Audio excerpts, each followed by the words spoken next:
Olá, esse é o Poder 360 Entrevista, série especial sobre infraestrutura e mobilidade. O nosso convidado hoje é o economista Cláudio Freystack.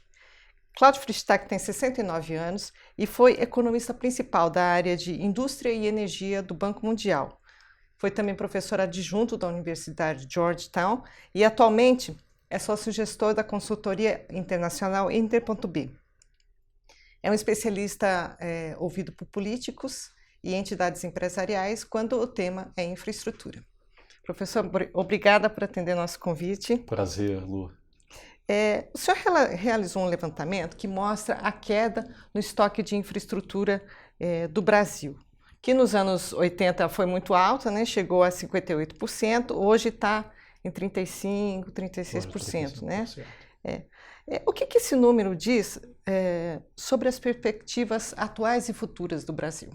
Bem, esse é um trabalho que nós fizemos para o IPEA, foi publicado ano passado num volume chamado Desafios da Nação, né? Na verdade são 2 capítulos, capítulos 3 e 4, e nós nos surpreendemos um pouquinho com os números. Nós não sabíamos. É de fato o primeiro levantamento completo e detalhado sobre o estoque de infraestrutura e a evolução desse estoque desde 1970 até os dias de hoje. Bem, como você disse, Lu, houve um esforço inicial, realmente o estoque aumentou, chegou próximo a 60%, que são números razoáveis para um país de renda média, país até números bons, e foi decaindo no tempo. Uhum. Então, hoje nós temos, quando você fala que nós temos um estoque da ordem de 35% e 36% do PIB, isso quer dizer que nós temos um conjunto de infraestruturas físicas já muito depreciadas. A maior parte dos investimentos que foram feitos já tem 30, 40 anos.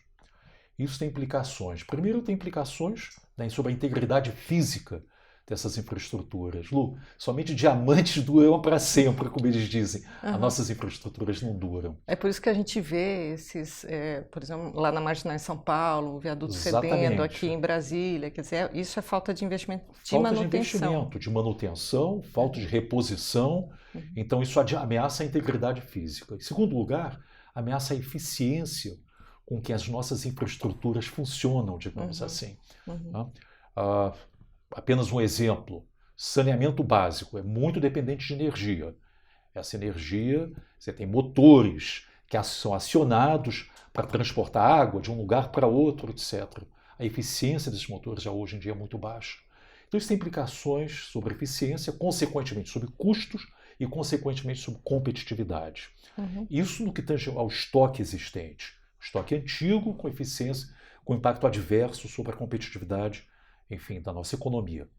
Mas tem uma dimensão a mais. O fato de nós termos um estoque tão limitado, com problemas de qualidade, mas um estoque tão limitado, implica que muito do que nós deveríamos estar fazendo melhor e mais nós não conseguimos fazer.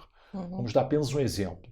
Nós temos um agronegócio vibrante no país, se expandindo, você pode dizer que é um negócio de classe mundial hoje, em que ele, porteira para dentro, ele é muito bom. Porteira para fora, ele tem problemas. E quais são os problemas? Fundamentalmente, de logística de transportes. Na realidade, o mesmo se aplica para a nossa indústria. Nossa indústria de transformação, em muitos casos, porteira para dentro, ela é eficiente, porteira para fora tem baixa eficiência. Então, às vezes a gente fala, a nossa ineficiência, a falta de competitividade, o fato que nosso país, cresce pouco, não conseguiu acompanhar o restante do mundo, no fundo é nós que fizemos isso. Né? Então nós temos um problema grande, tem que ser tratado. Ele tem que ser lidado de uma forma eficaz agora e nos próximos anos. Né? Os custos de uma infraestrutura pequena, desatualizada, insuficiente, ele na realidade é um custo que todos nós, toda a população paga. Não paga não apenas os empresários, os consumidores pagam, os contribuintes pagam e os pobres particularmente pagam ainda mais. Você tem um elemento distributivo muito adverso. Quando nós falamos, por exemplo, de saneamento básico, nós temos perto de 100 milhões de pessoas sem acesso a esgoto, 35 milhões de pessoas sem acesso à água potável. Enfim, quem são essas pessoas? São os mais pobres, são as pessoas mais isoladas, são municípios pequenos e médios. Enfim, e isso realmente está, no caso do saneamento básico, eu diria assim, a transformação desse setor é algo que mais uma importância de primeira ordem, de primeira grandeza para o bem-estar da população. Então nós estamos falando em competitividade, estamos falando em custos, estamos falando em bem-estar, né? Sobre a competitividade, quando você fala que o quanto a gente perde, digamos, da porteira para fora até chegar no porto? O quanto isso impacta? Onde é que poderia estar o nosso agronegócio? Onde é que poderia estar a nossa indústria se a infraestrutura fosse melhor? Bem, em primeiro lugar, nós somos competitivos globalmente em elementos, em áreas, em segmentos onde a competitividade, eu diria o seguinte, é muito grande, de tal maneira que a porteira para fora, mesmo sendo ruim, não impede que nós sejamos globalmente competitivos. Agronegócio.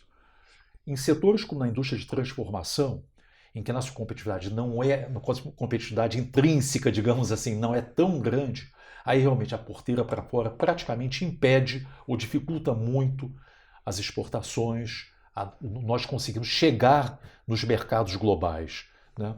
Isso então enviesa, você pode dizer, pode-se argumentar que enviesa a nossa estrutura produtiva, no sentido de que temos uma agricultura, um agronegócio altamente competente, altamente eficaz, eficiente, etc. Mas nós teríamos também uma indústria em muitos segmentos altamente competente se nós tivéssemos um país mais competitivo. Então, o que é a porteira para fora? Evidentemente, nós estamos falando de infraestrutura, mas obviamente não é apenas infraestrutura. Nós temos um sistema tributário muito distorsivo. Ele é antigo, ele é complexo. Vamos deixar a questão de antiguidade, mas ele é muito complexo. Ele é muito custoso para as empresas.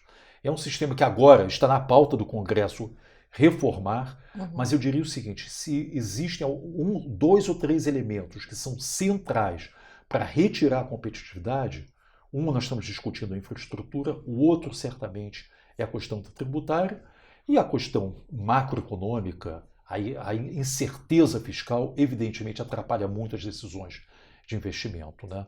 Então, eu diria o seguinte, eu acho que economia, em certa medida, não é física quântica, digamos assim, né? Você tem muitas coisas que é muito mais observação, evidência, bom senso um pouquinho. E nós temos uma agenda de transformação, de reformas no nosso país que tem que ser seguida adiante. E um deles, obviamente, é o que nós estamos falando hoje, que é a infraestrutura, né?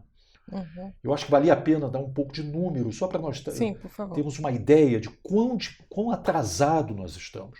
Se a gente falar estoque, depois a gente fala em fluxo, mas se a gente falar simplesmente em estoque, temos um estoque da ordem de 35%, 36% do PIB. Bem, países que modernizaram sua infraestrutura têm um estoque da ordem de 60% do PIB. Não estou falando em infraestrutura de fronteira, apenas modernizaram. Eu vou dar apenas um exemplo, tá? Em saneamento básico, nós estamos falando em universalizar o saneamento, o acesso à água, ao esgoto, a tratamento. Não necessariamente reduzir para os padrões do Japão, de Israel, de Alemanha, as perdas de água, por exemplo. Enfim, porque isso custaria ainda muito mais caro. Então nós precisamos chegar no mínimo 60% do PIB. Como é que você chega até lá? Nós precisamos possivelmente uma geração investindo muito mais e melhor do que nós investimos hoje.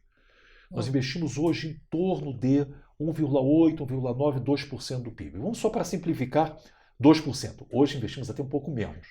Nós precisaríamos estar investindo em torno de 4%, 4,5% do PIB entre 20 e 30 anos consecutivos, Lu.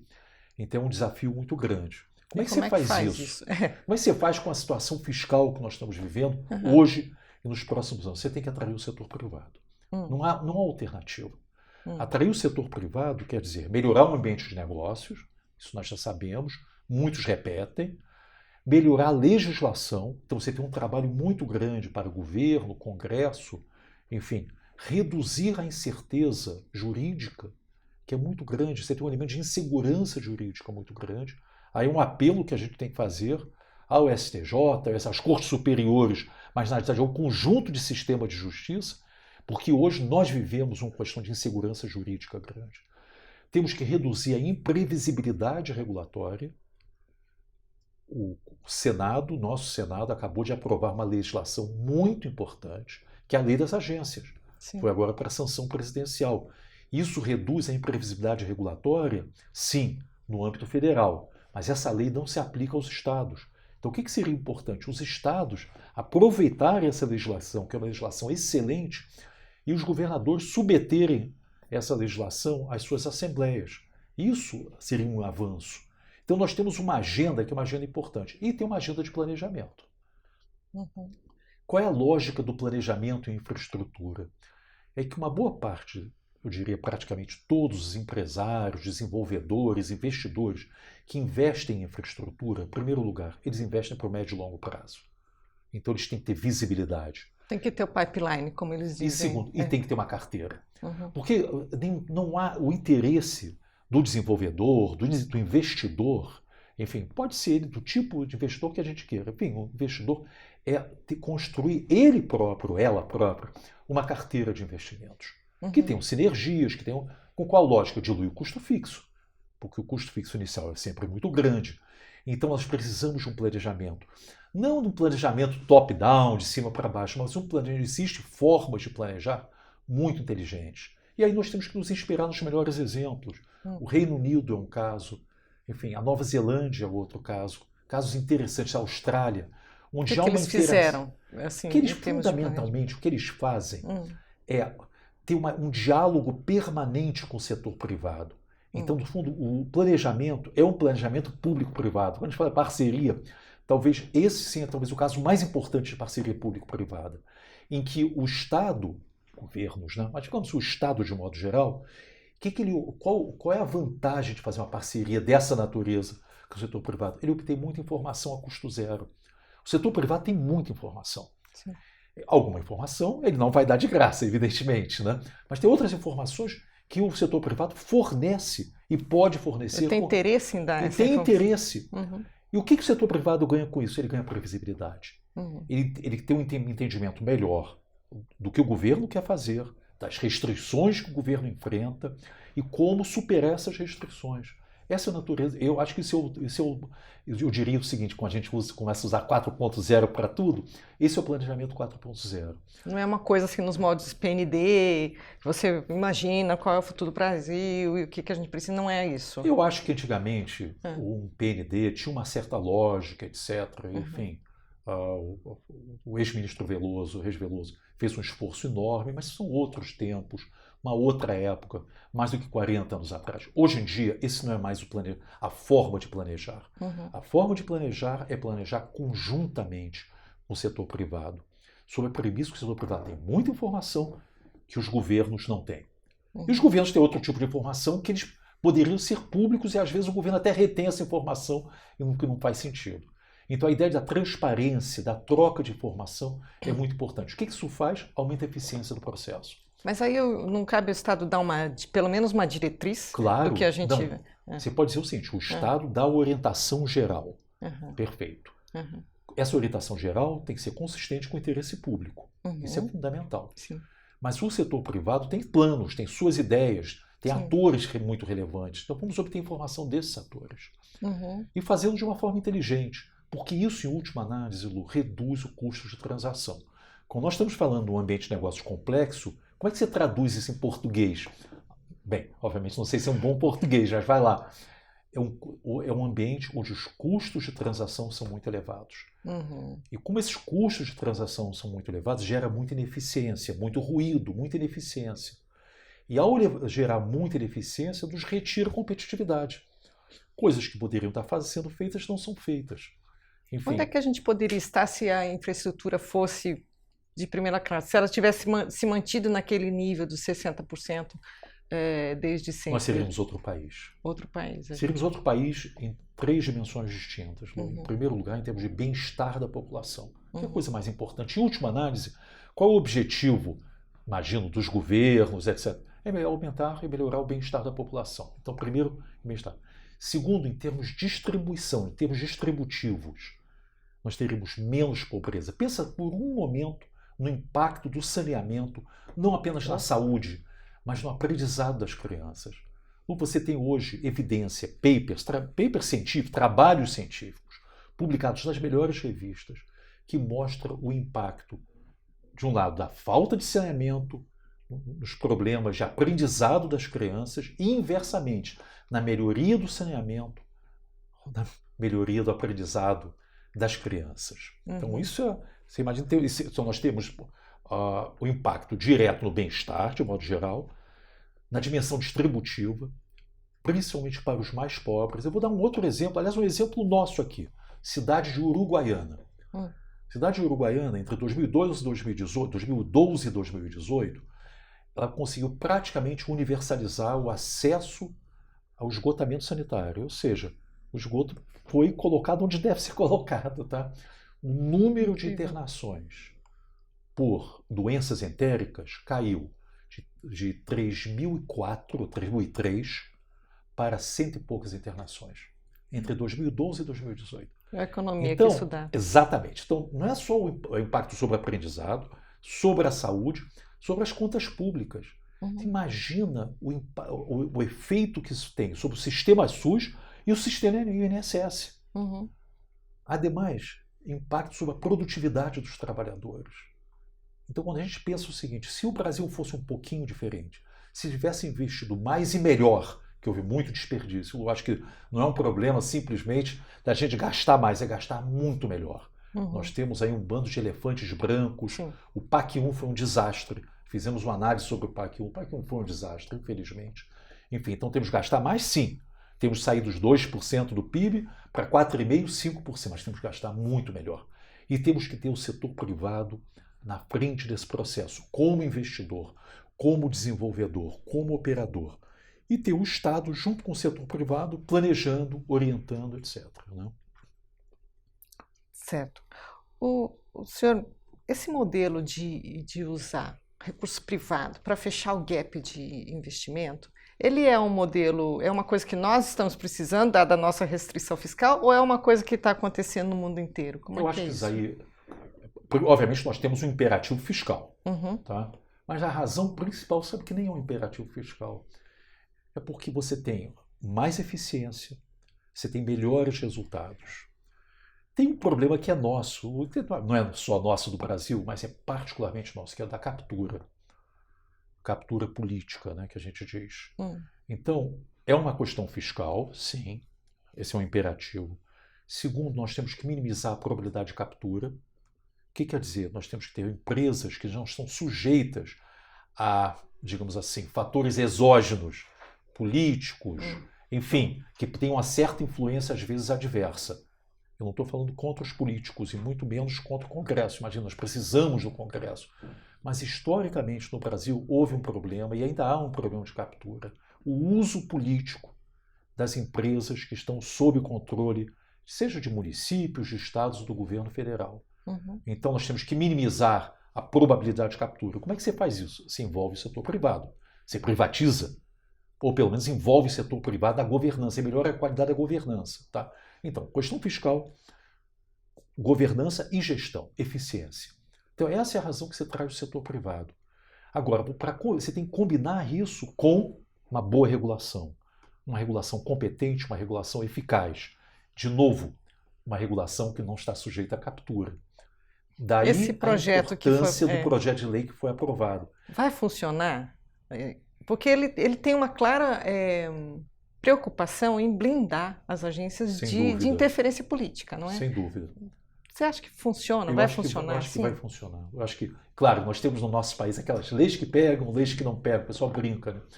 Mas eu acho que vai funcionar. E a razão que vai funcionar, primeiro que é uma legislação muito bem desenhada. Enfim, eu conheço razoavelmente essa legislação, já olhei várias vezes, etc. Escrevi opiniões sobre isso. Uma legislação muito bem desenhada, uma legislação, eu diria uma legislação de fronteira. Segundo, uma legislação que realmente dota as agências de autonomia decisória e financeira. A autonomia financeira completa, não, mas muito maior do que existe hoje. Terceiro, porque também dota as agências de maior autonomia em relação à interferência de terceiros, interferências não legítimas, vamos dizer assim. Tá? Quarto, porque ela introjeta e reforça algo que é fundamental, que é uma análise de impacto regulatório. Que é uma novidade, né? Que também é algo importantíssimo. Enfim, na realidade, nós devíamos ter uma análise de impacto para tudo no nosso país, tá? Dos gastos do governo, dos projetos, das decisões das agências e, se me permite, as decisões do judiciário também.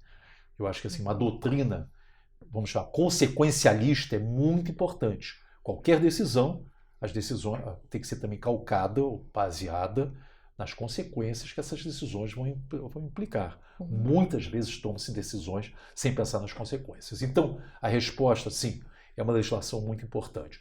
Vai acontecer da noite para o dia? Eu não tenho certeza. As coisas não acontecem.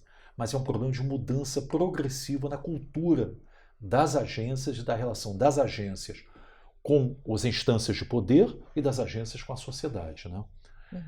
Adiantaria muito, como eu mencionei anteriormente, se os próprios governadores levassem às suas assembleias legislações similares, digamos assim, porque essa é uma legislação de fronteira. Ela é muito boa mesmo. Certo. O senhor mencionou aí o PAC, como o PAC 1 foi um desastre, eu fiquei curiosa. O senhor poderia dizer o que deu de errado e o que isso ensina para nós agora? Bem, nós fizemos uma análise tanto do PAC 1 quanto do PAC 2, essa análise está publicada no Centro Brasileiro da Indústria de Construção, né? Foi feita a pedido deles, o CEBIC, foi uma análise independente. Nós olhamos detalhadamente os projetos, são muitos projetos, né? Qual foi o erro? Acho que teve 2 erros matriciais. O primeiro, que é o que nós acabamos em certa medida de falar, o Estado tomou a frente desse processo. Não só na formulação, como na execução. Isso foi ruim? Eu acho que foi muito ruim. Por quê? Porque a lógica eleitoral, a lógica partidária eleitoral dominou, infelizmente.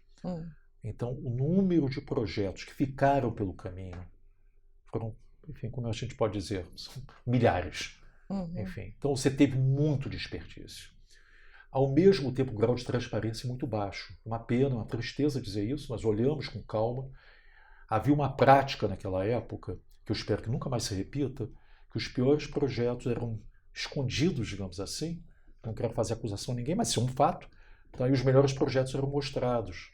Enfim, e o resultado disso é que não sabia se realmente, não havia como se acompanhar de fato o que estava acontecendo com a execução do PAC. Então você pode dizer que a liderança do PAC foi falha, a sua execução foi falha e a lógica eleitoral de fazer o mais rápido possível para mostrar serviço na época da eleição, obviamente isso não é uma boa lógica. Se nós olharmos o cemitério de projetos que nós temos no país, é inacreditável. São milhares e milhares de projetos. Alguns são óbvios. Transnordestina, a ferrovia que nunca fica pronta. Enfim, esses são os mais evidentes. Angra 3, etc. Mas outros são muito menos óbvios. Nós estamos falando de milhares de creches que nunca ficaram prontos. Projetos de saneamento básico. Coisas que realmente afetam diretamente o bem-estar da população.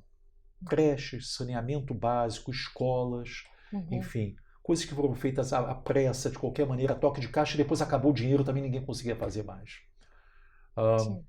Então, isso daí eu acho que não deve se repetir. Por isso que eu estava até mencionando anteriormente, não é um problema só de gastar mais, tem que se gastar muito melhor. É melhorar a eficiência do investimento. Enfim, dizer que nós temos que dobrar o investimento, sim, mas em que base nós vamos dobrar o investimento? Porque gastar por gastar, o PAC fez isso, gastou por gastou. Bastante. E deu no que deu. Eu não sei, acho que foi um péssimo exemplo. Pelo menos nós temos que, eu acho que no mínimo, enquanto país, eu acho que o que nós temos que fazer, e estamos vivendo uma situação muito difícil, mais esse ano, de baixo crescimento, talvez, quem sabe, talvez até pior que ano passado. Enfim, nós temos que aprender dos nossos erros, aprender dos equívocos. Enquanto país, não é só governo, nós enquanto país, quer dizer, o que está dando errado e por que isso está levando a um baixo crescimento, a pior... Se você pensar em termos per capita, nós estamos praticamente estagnados, né? A população cresce uma taxa de 0,8%, um pouquinho mais, um pouquinho menos.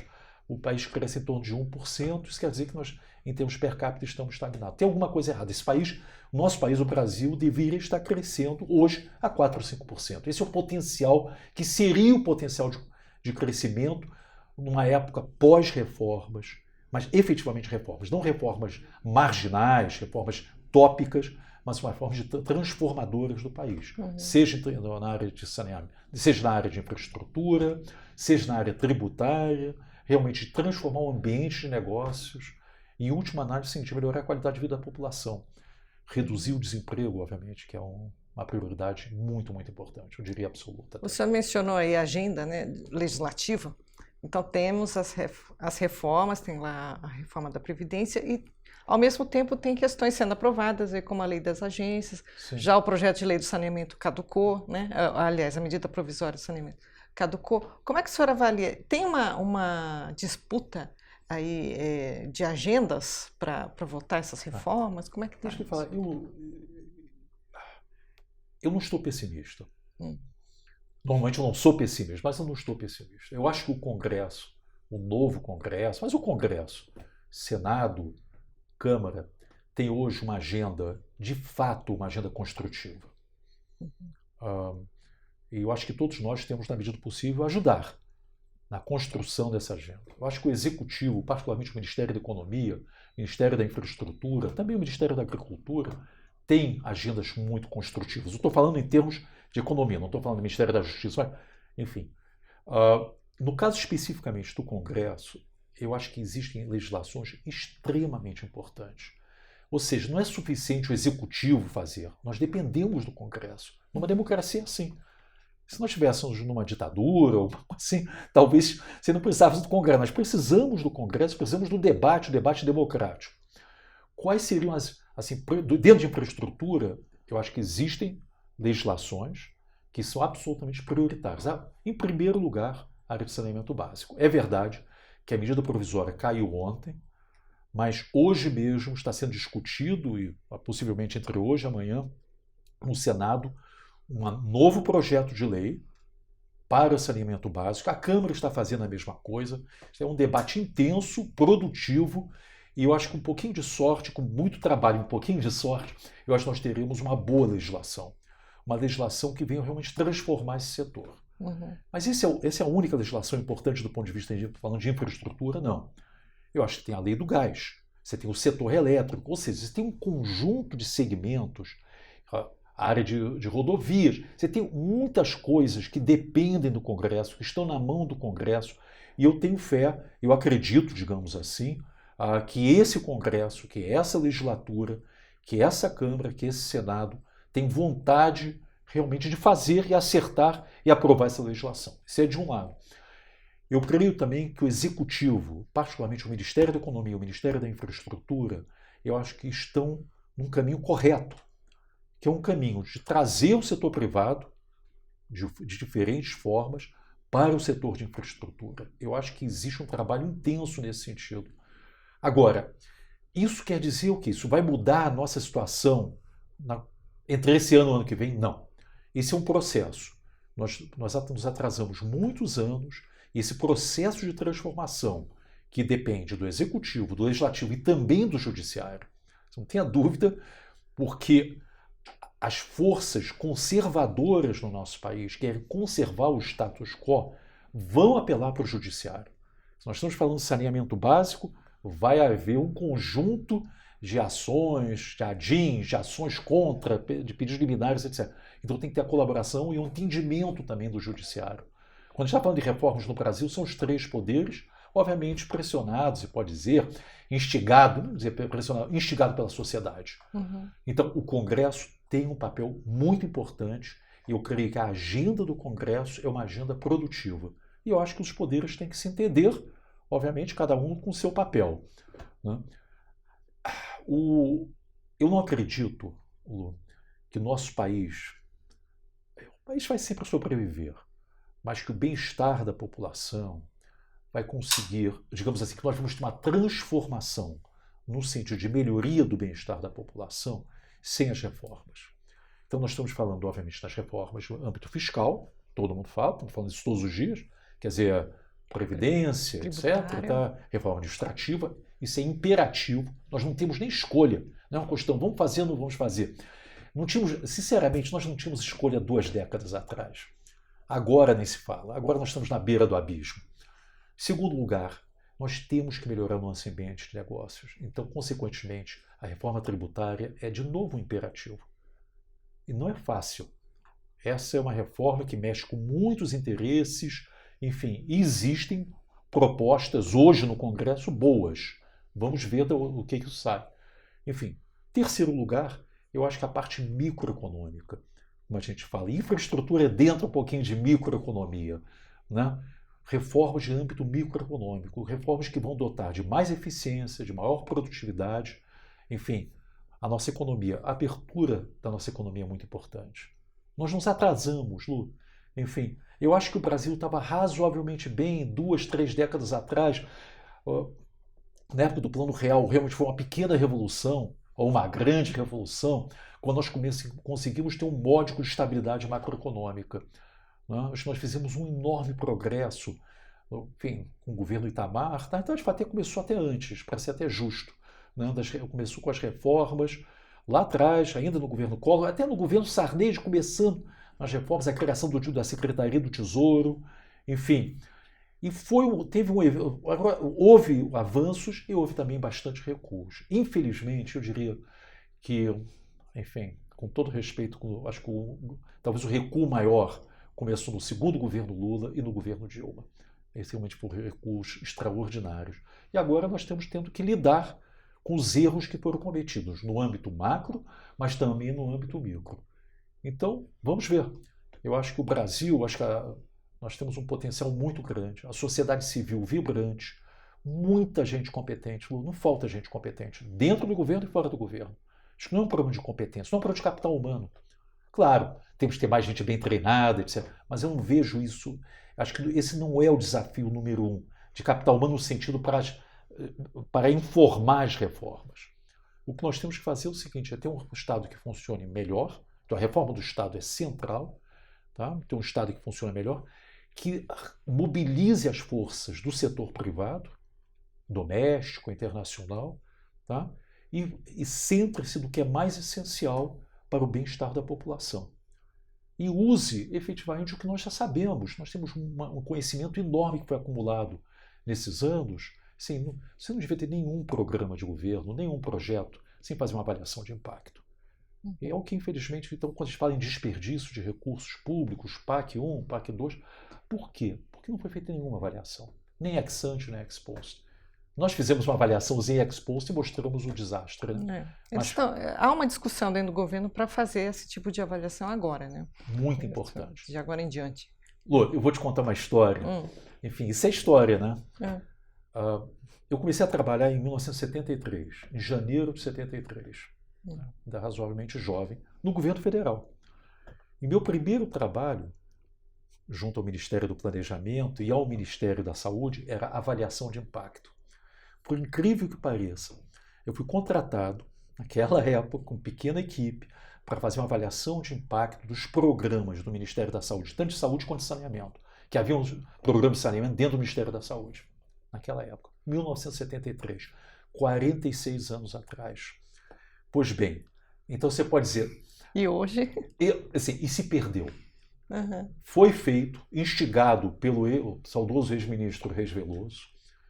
Enfim, foi ele um instigador, digamos assim, do conceito de avaliação de impacto. Os programas de governo deviam ser avaliados. Estamos falando de 46 anos atrás. Isso foi perdido. Agora está se falando de novo. Então, eu acho que nós regredimos em algumas áreas. Outras avançamos, mas outras certamente nos regredimos. Tá ótimo. Professor, muito obrigada pela sua entrevista. Bom, prazer estar aqui, Lu. Boa sorte aqui para o Poder 360. Obrigada. Esse foi o Poder 360 Entrevista, série especial sobre infraestrutura e mobilidade. Obrigada por assistir.